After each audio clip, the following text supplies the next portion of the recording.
রাস উৎসব কেমন লাগছে বলো? খুব ভালো লাগছে রাস উৎসব। আমি মেডেল দেবো হোমগার্ড। তোমার নাম বলো। এখানে উৎসব কেমন লাগছে? রাসের উৎসব ভালো লাগছে?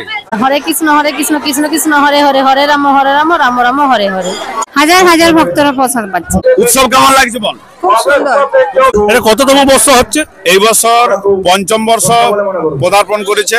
দারুণ ব্যবস্থাপনা হয়েছে, প্রচুর মানুষের সমাগম এবং প্যান্ডেল ডেকোরেশন, ঠাকুরের সমস্ত দিকটা একটা নতুনত্বের ছোঁয়া।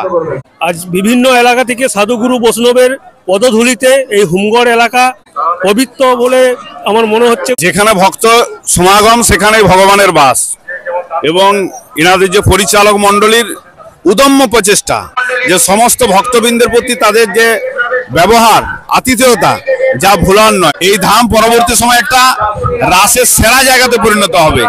30-35টি গ্রামের আজকে হাড়ি বন্ধের অনুষ্ঠান। প্রত্যেকটি গ্রাম থেকে আনন্দের সঙ্গে এই রাস দর্শন করতে এসেছেন। হোমগড় সমৃদ্ধ শহর, সেই জায়গায় যে আশ্রম মানে তাপিত মানুষ যেখানে আশ্রয় নেয় তারই নাম আশ্রম। ভক্ত যেখানে আনন্দ পায় তারই নাম আশ্রম।